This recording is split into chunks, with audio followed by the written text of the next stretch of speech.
오늘날 사람들에게 만약에 예수 없이 물질적으로 풍요로운 삶을 살겠습니까? 아니면 예수와 함께 고난의 삶을 살겠습니까? 라고 양자택일의 질문을 던진다면 아마도 믿음이 없는 사람들은 대부분 예수 없이 물질적인 풍요로운 삶을 살겠다고 할 겁니다. 그런데 그 질문을 우리 교회 다니는 사람들에게, 성도들에게 만약에 그 질문을 던진다면 과연 뭐라고 대답을 할까요? 정말 중심에서 뭐라고 대답을 할까요? 아마도 이렇게 다시 반문할지도 모르겠어요. 목사님, 혹시 물질의 풍요로움도 받으면서 예수와 함께 갈 수는 없는 건가요? 뭐 이런 질문을 오히려 저한테 다시 할지도 모르겠습니다. 그런데 분명히 성경은 말합니다. 너희가 세상과 세상에 있는 것을 사랑하면 그 안에는 하나님의 사랑이 있을 수 없다라고 말합니다. 세상의 것을 사랑하고 세상에 속한 것을 사랑하게 되면 그 속에는 십자가가 없습니다. 하나님의 사랑이 없다는 것은 바로 십자가가 없다는 거예요. 그 길은 구원의 길이 아니라는 것입니다. 그렇기 때문에 무엇보다도 그리스도인은 예수 그리스도를 사랑하는 자들이 되어야 됩니다. 세상의 것들이 그것을 대신할 수가 없습니다. 하나님을 사랑하고 예수 그리스도를 사랑하고 어떤 어려운 문제가 우리 삶 가운데 있을지라도 하나님을 의지하는 것입니다.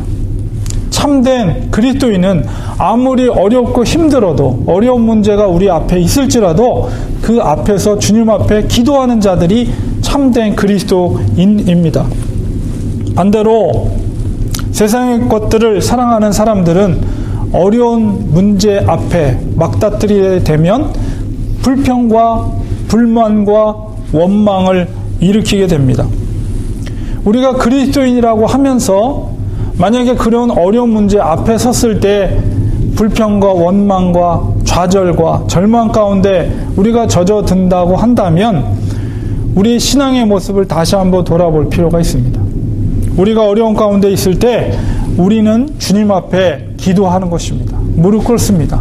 그러면 그 기도를 통해서 하나님께서 능력을 주십니다. 우리 사도 바울을 우리가 생각해 볼 때 그는 하나님의 위대한 종이었습니다. 그럼에도 불구하고 그에게는 아주 심각한 문제 하나가 있었어요.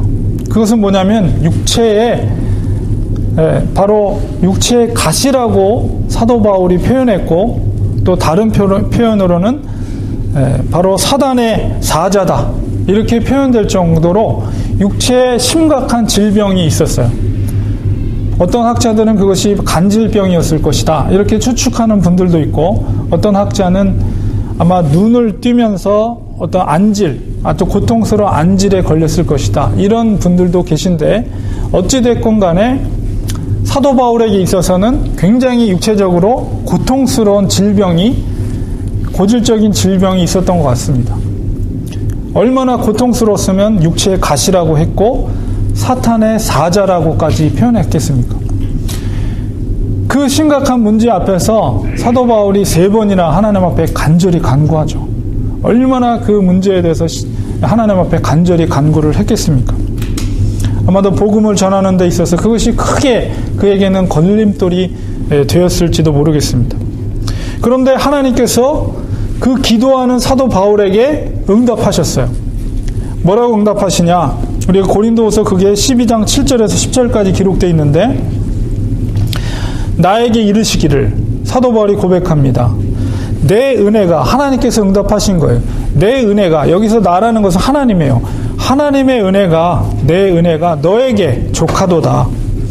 이는 내 능력이 하나님의 능력이 바로 약한 데서 온전하여 짐이니라.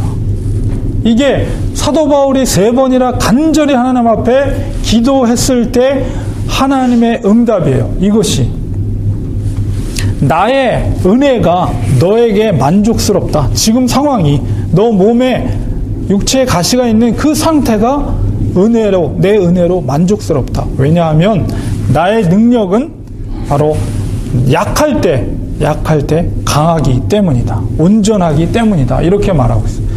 사도 바울이 그 응답을 듣고 다시는 그 문제로 하나님 앞에 기도하지 않았어요. 하나님의 응답을 듣고 그냥 평생 그 육체의 가시를 몸에 짊어지고 사는 거예요. 하나님의 일을 하면서 그것에 대해서 원망하거나 불평하지 않았어요. 오히려 뭐라고요? 사도 바울은 그것을 자랑한다. 내가 약함을 자랑한다. 왜냐하면 내가 약할 때 하나님의 능력이 온전해지기 때문에. 오히려 내가 그래서 하나님의 응답을 받았어요. 상황은 바꿔진 거 아니에요. 사도 바울의 질병이 우리 생각 같아서는 하나님께서 그 간절한 종의 기도를 들어주셔서 그 병마가 싹 없어지고 건강한 몸으로 더 힘있게 하나님의 일을 했으면 얼마나 좋을까. 우리의 생각은 그렇지만 하나님의 응답은 그렇지 않았어요. 너가 그 가시에 육체의 가시를 짊어지고 살아가라는 거예요. 그것이 내 은혜가 너에게 족하다는 거예요. 하나님의 그 사도 바울의 응답을 들었을 때 자기의 육체적인 질병이 치유되지 않았어요. 그럼에도 불구하고 사도 바울은 감사해요. 그걸 감사해요. 하나님의 응답을 듣고. 그리고 고백합니다. 12장 10절에 보면 내가 그리스도를 위하여 하나님의 그 응답을 들었을 때 약한 것들과 능욕과 궁핍과 박해와 곤고를 기뻐하노니 이는 내가 약한 그때의 강함이라. 이게 그리스도인이에요. 이게 상황이 바뀌는 게 아니에요. 하나님의 응답을 받으면 믿음으로 그것을 해석할 수 있는 능력이 생기는 거예요. 오히려 사도 바울은 그 약함을 자랑하고 기뻐한다. 그때 하나님의 능력이 강해지기 때문에 이렇게 말씀하고 계십니다. 바로 이것이 기도의 능력이에요. 사도 바울이 3번이나 간절히 기도했을 때 응답하신 하나님의 역사가 응답이 바로 그렇게 역사를 하신 겁니다.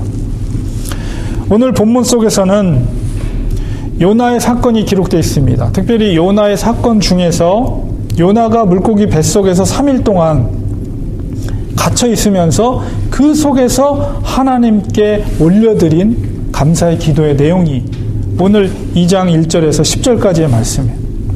이 요나의 기도를 통해서 우리가 오늘 바로 사명자에게 있어서 기도를 어떻게 했는가를 살펴보려고 하는데요. 요나서의 근본적인 그 문제, 이 사건이 일어섰던 원인이 무엇인가? 이것을 우리가 생각해 보면 그것은 바로 요나의 폐쇄적인 그리고 편협적인 선민의식, 이게 문제였어요. 하나님께서 니느웨로 가서 내 말씀을 선포하라. 그들의 죄악이 관용되었다. 내 말을 선포하라. 요나에게 말씀했을 때 요나에게는 하나님의 사명보다도 자기가 갖고 있었던 폐쇄적인 선민의식, 우리 이스라엘 사람들만 하나님의 백성이요 하나님의 말씀을 대언할 대상은 이스라엘 백성이지 특별히 아수르, 니느웨는 아수르의 수도예요. 아수르는 이스라엘을 멸망시킨 나라입니다. 나의 원수의 나라인 그 아수르의 하나님의 말씀을 대언하는 것은 가당치도 않은 일이에요. 요나는 그런 생각을 가진 거예요. 그래서 하나님의 그 사명을 뿌리치고 반대의 길로 떠난 거죠. 거기서부터 이제 사건이 발생하게 된 거예요. 자기가 갖고 있었던 자기의 신념, 우리 민족만이 선민이다라는 폐쇄적인 생각, 이것과 하나님의 마음이 충돌이 된 거죠. 하나님의 마음은 그렇지 않았어요. 하나님의 마음은 선민 이스라엘이라 하지만은 창세부터 하나님의 마음은 모든 열방에게 열려 있었어요. 요나서에서만 하나님의 열방을 향한 마음이 표출된 것이 아니라 성경 곳곳에서 하나님은 모든 열방과 모든 열방을 향한 영혼들에게 대한 사랑과 애정이 있음을 성경은 기록하고 있습니다. 근데 특별히 이제 선지서 중에 요나서는 특별히 아수르에 있는 니느웨에 있는 성에 있는 그 영혼들을 향한 하나님의 사명을 기록하고 있는 것이죠. 그러나 우리가 에베소서를 우리가 수요일날 배웠을 때에도 뭐라고 기록됐습니까? 헬라인이나 유대인이나 종이나 자유인이나 그리스도 안에서 하나이다. 연합, 하나임을 말씀하시지만 그건 신약의 메시지뿐만 아니라 구약 속에서도 아버지의 마음이 동일한 거예요. 그런 관점 속에서 하나님께서 요나를 불러서 니느웨의 성을 향해서 그 메시지를 선포하기 위해서 부르신 거죠. 근데 그것에 대해서 이제 폐쇄적인 그런 잘못된 선민의식을 가지고 요나가 하나님의 사명을 뿌리칩니다. 자, 어쨌든 오늘 본문 속에서 물고기 뱃속에서 있었을 때 이 요나가 어떻게 기도하는지, 그가 어떻게 변화를 받게 되는지 우리가 살펴보려고 합니다. 첫 번째, 요나는 고난을 통해서 자신이 죽어지고 여호와께 부르짖는 그 모습을 보게 됩니다. 요나가 사명자로서의 터닝 포인트를 맞이하게 된 사건이 뭐예요? 바로 이 고난의 문제예요. 고난. 오늘 1장 2절에 보면 내가 받은 고난으로 말미암아 여호와께 불러 아뢰었다, 이렇게 고백하고 있어요. 고난으로 말미암아. 고난이 아니었다면 이 요나는 자기의 뜻을, 자기의 신념, 폐쇄적인 이 선민의식을 내려놓지 않고 꺾지 않았을 거예요. 그러나 그 물고기 뱃속에서 3일 동안 그 어둠과 그 배고픔과 그 고통 속에서 있으면서 비로소 자기가 다시 터닝할 수 있는, 그리고 자기의 자아를 죽일 수 있는 그런 역할이 바로 고난이 그것을 했다는 거예요. 고난을 통해서. 그렇기 때문에 하나님의 사명자에게 있어서 이 고난의 문제는 오히려 복일 수가 있는 거예요. 하나님이 기뻐하시는 사명자에게 있어서. 우리 앞서서 사도 바울의 이야기도 했지만은 우리 기독교라는 것은 역설의 종교입니다. 오히려 고난받을 때 더욱 강해집니다. 고난 가운데 있을 때 교회가 더욱 빛을 냈어요. 오늘날 한국교회가 얼마나 풍요로워졌습니까? 그럼에도 불구하고 능력이 상실했어요. 오히려 고난 가운데 있을 때, 오히려 가진 것이 없고, 오히려 정말 일제 식민지에 있을 때 정말로 연약하고 보잘것없어 보이는 그런 교회들이었지만, 그 고난 가운데 있을 때 그 교회들은 얼마나 어둠 속에 빛을 발했는지 몰라요. 죽어가는 영혼들을 주님께로 인도하는 능력 있는 교회, 민족의 갈 바를 알히고 밝히고 방향을 지시하는 그런 살아있는 꿈틀거리는 교회가 오히려 가진 것이 없을 때, 궁핍했을 때, 핍박받았을 때 그 교회가 빛을 발했다는 것을 우리는 알게 됩니다. 고난은 우리를 겸손하게 합니다. 없는 것을 통해 더 하나님을 의지하게 합니다. 내가 가진 것이 없기 때문에, 아는 것이 없기 때문에 하나님을 더 의지하게 됩니다. 어둠 속에 있을 때 작은 불빛이 더 찬란하게 빛을 발하는 것처럼 고난이라는 것은 바로 그런 역할을 하는 거예요. 빛과 같은 역할을. 고난은 우리를 더욱더 겸손하게 하고, 우리 힘으로 할 수 없는 것을 하나님 앞에 고백하게 되고, 우리 자아를 죽이게 되고, 주님을 향하게 되고, 주님께 부르짖게 되는 거예요. 그리스도의 능력이 거기에서 나오는 것입니다. 우리가 의지하는 것들, 붙잡고 있는 것들, 그것을 다 내려놓을 때에 그때 하나님께서 일하기 시작하는 거예요. 사도 바울의 고백처럼 우리가 약할 때, 우리가 연약할 때, 고난을 통해 요나는 자기가 갖고 있었던 그 폐쇄적인 선민의식을 내려놓습니다. 그것을 포기합니다. 그리고 자기 자신이 죽어질 때, 그렇게 자기 자신을 내려놓을 때 비로소 하나님의 일하심이 거기서 시작이 되는 것이죠. 바로 그리스도인의 능력은 그렇게 시작이 되는 거예요. 내가 죽어지면 죽어질수록 하나님의 일하심은 더욱더 강해지고 더욱더 하나님이 일하기 시작합니다. 그러므로 고난은 우리에게 있어서 복이다. 요나에게 있어서 사명자로서, 선지자로서의 길을 가는 데 있어서 고난을 통해서 그는 바른 사명의 길, 하나님이 기뻐하시는 길을 발견하게 된 것이죠. 두 번째로 요나는 성전의 신앙을 회복했습니다. 2장 4절에 요나가 고백합니다.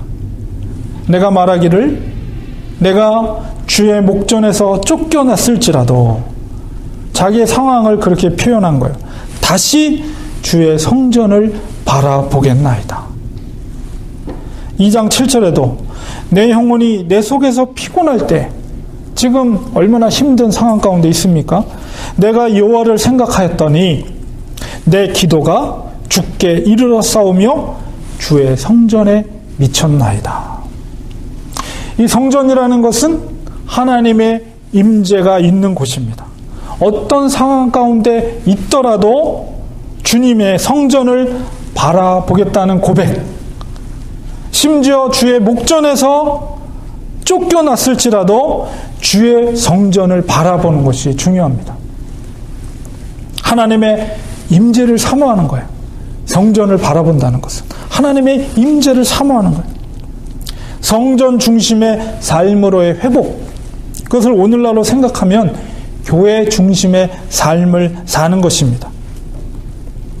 교회 중심의 삶이라는 것은 그리스도의 몸된 교회를 사랑하는 거예요. 그 공동체 안에서 드려지는 예배를 사모하는 것입니다. 공동체 안에서 드려지는 예배는 환경이나 상황이 중요하지 않아요. 지금 요나가 어디서 하나님의 성전을 바라보고 있습니까? 물고기 뱃속에서. 여러분 상상해 보세요. 물고기 뱃속에서 3일 동안 갇혀 있었어요. 아무것도 먹을 것도 없이, 어떤 빗줄기도 없이, 그 썩는 냄새 나는 물고기 뱃속에서, 그 점액질 같은데 그 안에서 그가 바라봤던 것은 하나님의 성전을 바라본 거예요.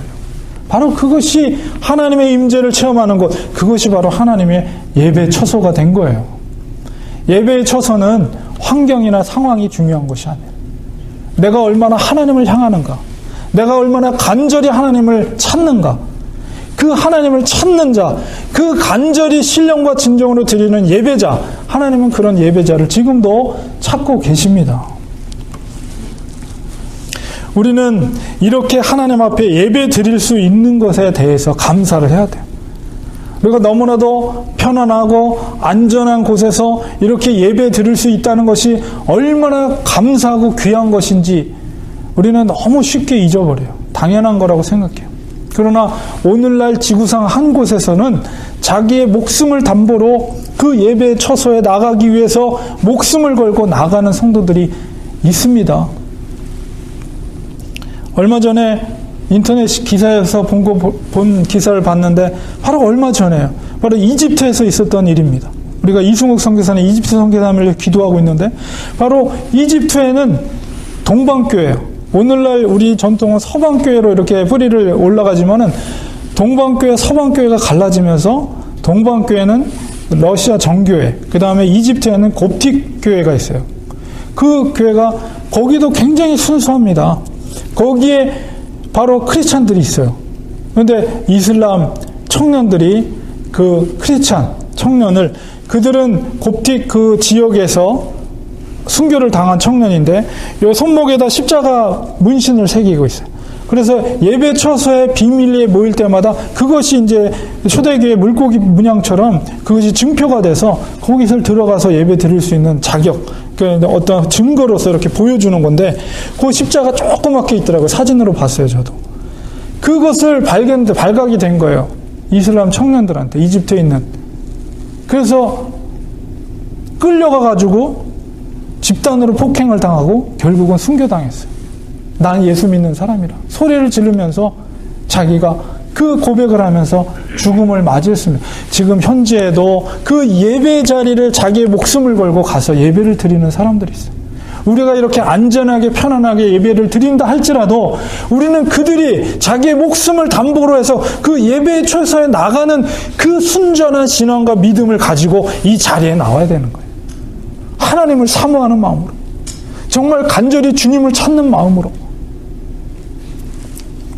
바로 성전의 신앙이 회복이 돼야 하는 것입니다.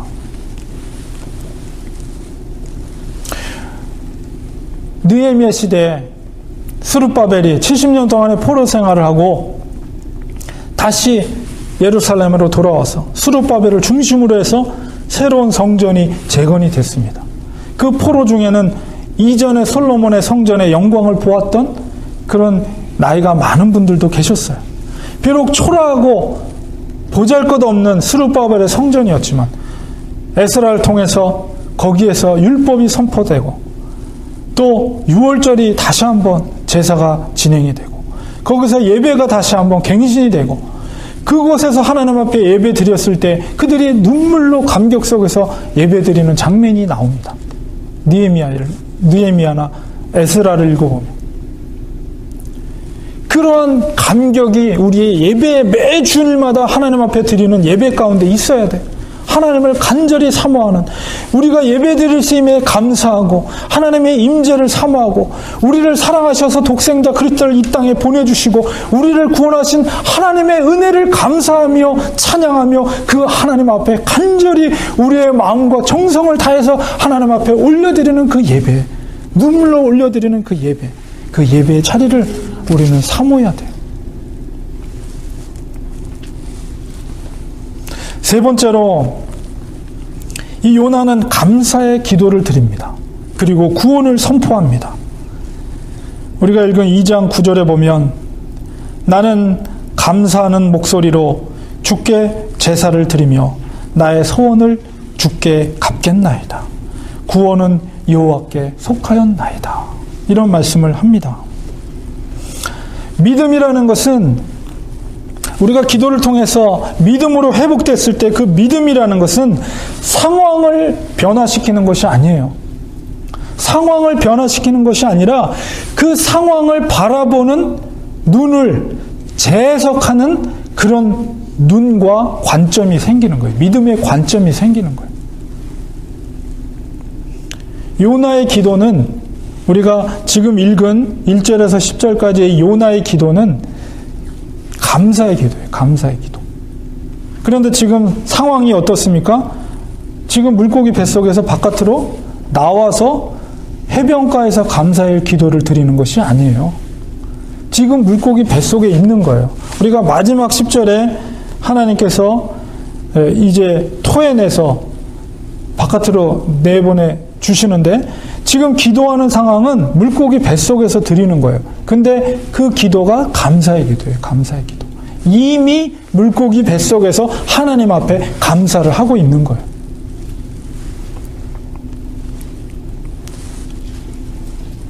사명자로서 그 고난을 통해서 오히려 사명자로서의 옳은 길로 가게 된 것을 감사하고 있어요. 그 물속의 개 속에서 고통을 받고 있지만은 그러나 그 속에서 하나님께서 응답하셨어요. 사도 바울에게 응답하신 그 하나님께서 요나에게도 동시적으로 똑같이 하나님께서 은혜가 임했고 하나님의 그 기도, 요나의 기도를 응답해 주셨어요. 그 속에 진정한 기쁨이 있는 거예요. 그 속에 진정한 구원이 있는 거예요. 그 속에 진정한 감사를 체험한 거예요. 이미 물고기 뱃속에서.